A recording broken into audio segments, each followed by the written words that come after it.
eu comecei a pensar isso e é verdade. Tu vê as crianças ali, tem crianças que pega e tu fala assim, faz isso, ela não faz. Por quê? Porque ela não teve nunca nesse meio. Do pai tá orientando e ela fazendo e ela dando certo. O pai nunca teve presente na vida dessa criança.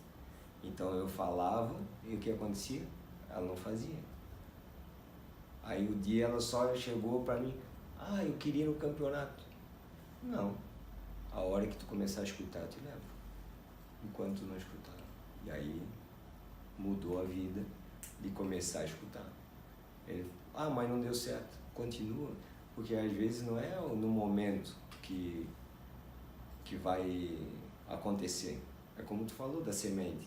Tem a possibilidade. Tem muito, porque tu, igual aquele cara chegou lá, tu vai pegar a bola pela direita, tu joga lá no ponteiro, o ponteiro vai fazer o lançamento, o cara vai entrar de cabeça, vai fazer o gol. Pô, aí o cara levantou, o que foi?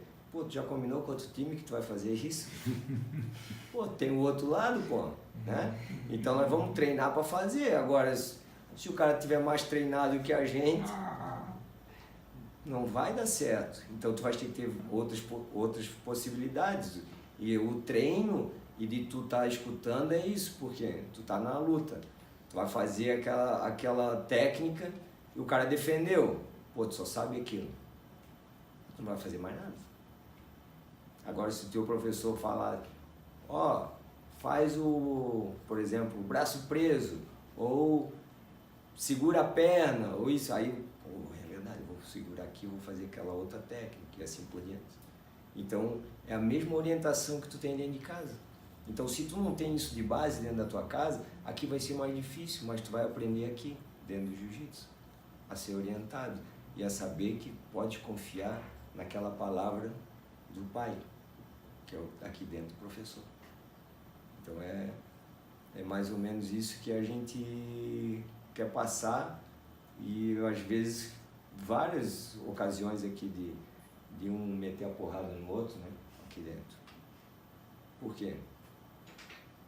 Chegou lá na escola, meteu a porrada no guri, chegou aqui, professor, eu não estou bem hoje. Daí, o que aconteceu? Meti a porrada no meu amigo, quebrei até o óculos dele. Daí eu falei, tu deve estar triste, né? Eu tô. Porque a mãe e o pai chegam aqui e querem que o professor, meta a porrada no guri, sei lá, que chame a atenção dele, ele já está arrasado, porque ele já viu que errou.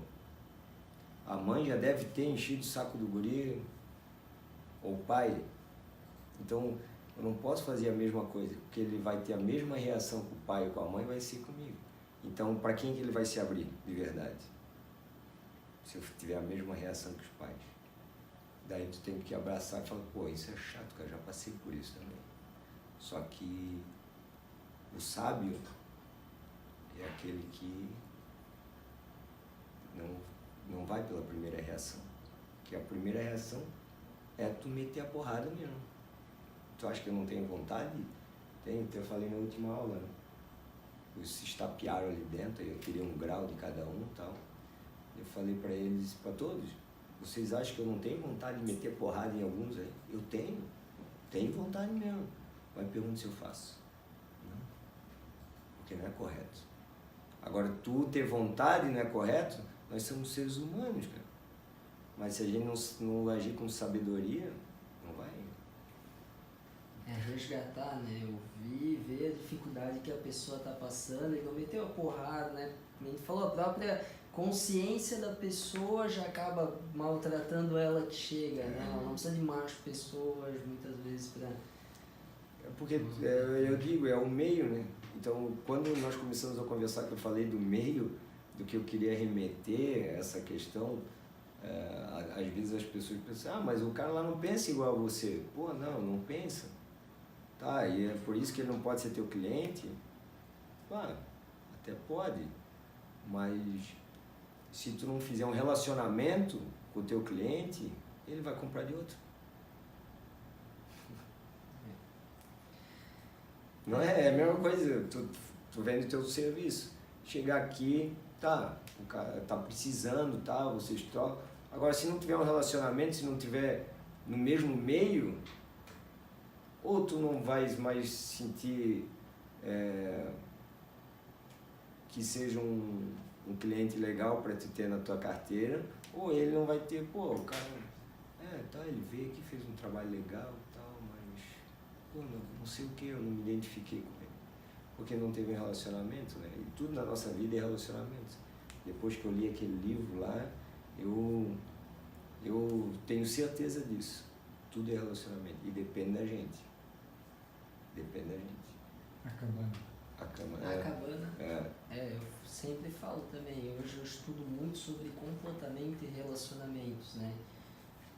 Pessoa que tu falou ali, hoje eu considero a parte mais importante, que me conhece, hoje eu escuto várias pessoas me elogiar, principalmente por essa mudança que eu sempre fui de falar muito, né? Demorei muito tempo, porque às vezes a gente não é ensinado de casa, que às vezes não é a hora, a gente escuta o chamado, mas hoje eu sei ouvir muito bem, né? Ele falou, ouvir, as pessoas falarem. Antes eu estava sempre falando e preenchendo os espaços ali, né? E às vezes a gente não dá o espaço para a ideia acontecer que a gente está falando, não dá espaço para ouvir o que o outro está falando, porque a gente está falando também. Então acho que saber ouvir é muito importante, né?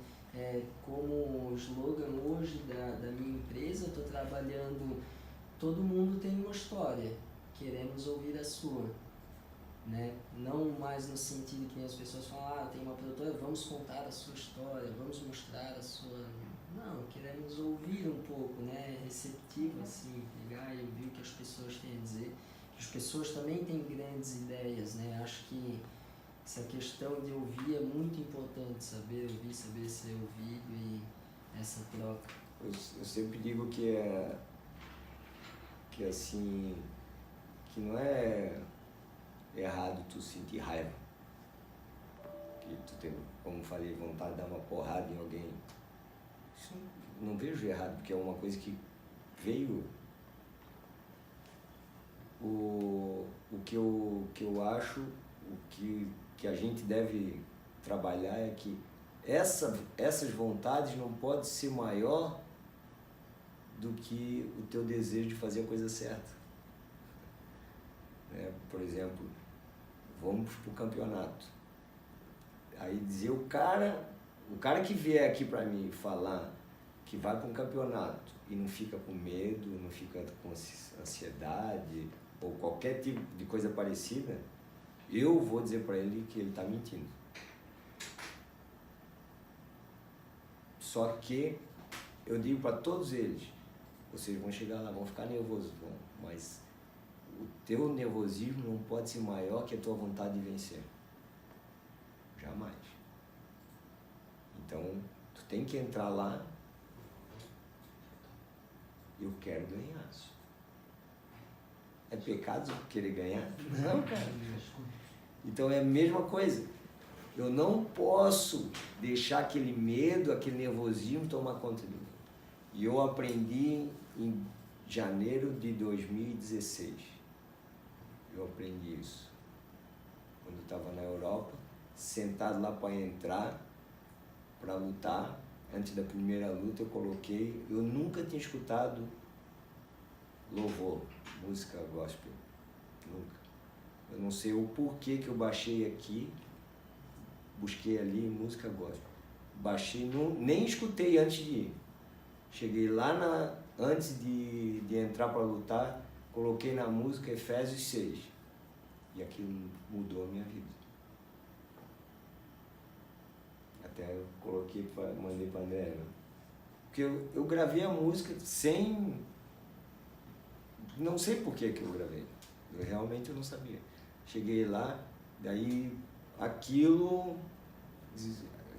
mostrou que eu ia ganhar. E os caras eram melhor do que eu. Era melhor. Sabe, a mesma coisa que como foi esse ano. Eu era melhor que o cara, mas o cara no final me venceu pela estratégia que ele usou. Só que era muito melhor que ele. Inclusive, eu acredito que ele foi orientado a fazer o que ele fez. entende?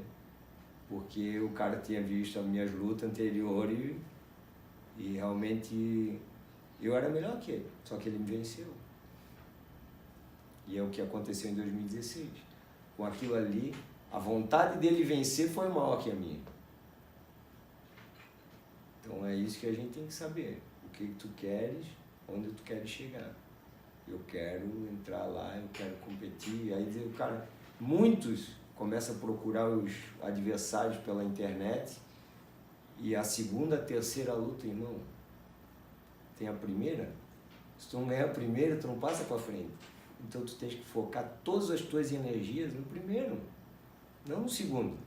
Ou o segundo que eu vou lutar, calma aí, tu não lutou a primeira, como é que tu quer lutar a segunda? Tu também não sabe que o cara vai lutar, luta é luta, ele pode perder, tu pode perder, nenhum de vocês não... Igual chegou o cara em 2017, quando eu saí da minha luta, eu ganhei, ele perdeu, ele olhou pra mim e disse, cara, eu pensei que nós íamos fazer a final, cara. Eu falei, pô, tô na minha segunda luta, cara, tem mais ainda pra me chegar até lá. Eu também não cheguei na final. Só que ele perdeu na primeira, e ele falando assim, pô, eu tava esperando que nós fôssemos fazer a final. Então ele já tava pensando lá na final se ele perder, vê, ele não pensou na primeira luta dele. Ele devia ter pensado na primeira luta. Pra chegar lá na final, tu tem que ganhar a primeira. E aí a segunda e assim por diante. Então, são coisas que são uma diferente da outra. E é isso que eu tento passar ali dentro do tatame. E a nossa vida é tudo. É muita gente que quer ficar bilionário, mas não quer trabalhar. Não é? Quantos desses tem na nossa vida? É a mesma coisa. Ali no tatame não é igual, não é diferente. Tem muita gente que quer ser campeão. Todos que querem competir querem ser campeão. Mas tem uns que não querem treinar, outros não querem escutar o professor, outros não querem chorar, que às vezes tem que chorar. O guri foi lá, eu fui levar o pessoal lá em Balneário para lutar, pô, deu uma crise de choro no guri e tal. E a mãe dele... 8 anos de idade. 8 anos. Meu filho tá chorando, não sei o quê. Abracei ele, sabe o que eu falei? Chora, irmão. Chora, porque até na hora da luta vai acabar a lágrima. Chora, chora, chora. Pode chorar. E aí o mais motivado, ele chorou. E agora? Agora entra lá e escuta o que eu vou te falar. Segue o que eu vou te falar, só isso. Entrou lá, campeão. Falei. Aí eu falei na sexta-feira, esse é um exemplo. Tem que chorar aqui ou tem que chorar antes para sorrir depois. É na nossa vida igual. Então o jiu-jitsu, tudo que tu me perguntares ou tudo que aparecer, eu vou dar um exemplo de tudo que eu já vivi aqui dentro do jiu-jitsu. E eu posso falar uma coisa, eu vivi 10% que a maioria de professores que já passaram pelo jiu-jitsu ou estão no jiu-jitsu. Só que o que a gente tem que saber é transformar isso, né, para a nossa vida, porque a gente não vai viver só dentro do tatame, né? É verdade. É isso aí mesmo, tá bem certo. Então é isso aí. Eu até mudando agora de saco para mala, já que... Aí eu falo assim, ó, dê um like aí, pessoal. Porque, mas aí, isso não vai postar, né? Senão os caras vão... Mas a maioria que bota coisa nos... Porque o que nós queremos botando essas coisas aí no Instagram ou no Facebook? O que nós queremos? Mostrar o que nós fizemos. Mostrar o que fizer, que é feito. Quanto mais seguidores tiver, quanto mais gente for lá na vaquinha lá e tal, é isso que a gente quer, né? Então, o que o pessoal tem que entender é que no YouTube, 99% é gente querendo sair. Tu vai lá dar um like pra quê? Se ele tiver 1 milhão de seguidores, ele não ganha um negócio lá do YouTube lá? É isso que ele quer. Então ele... Claro, ele quer o quê? Como os caras vinham falar, pô, o cara não sei o quê, tu já tentou fazer isso? Já. Deu certo? Não. Não vai dar, cara. Porque o cara, para fazer aquilo ali primeiro, que ele fez. fez. Aí agora ele para postar ele tem que fazer algo diferente que tu, senão ninguém vai dar um like lá. Então ele usa palavra diferente, usa termo diferente, ou como tem gente que xinga, aí os caras gostam, né? Então, essas coisas assim. Dê um like aí. E aí, aqui ele falou sobre isso.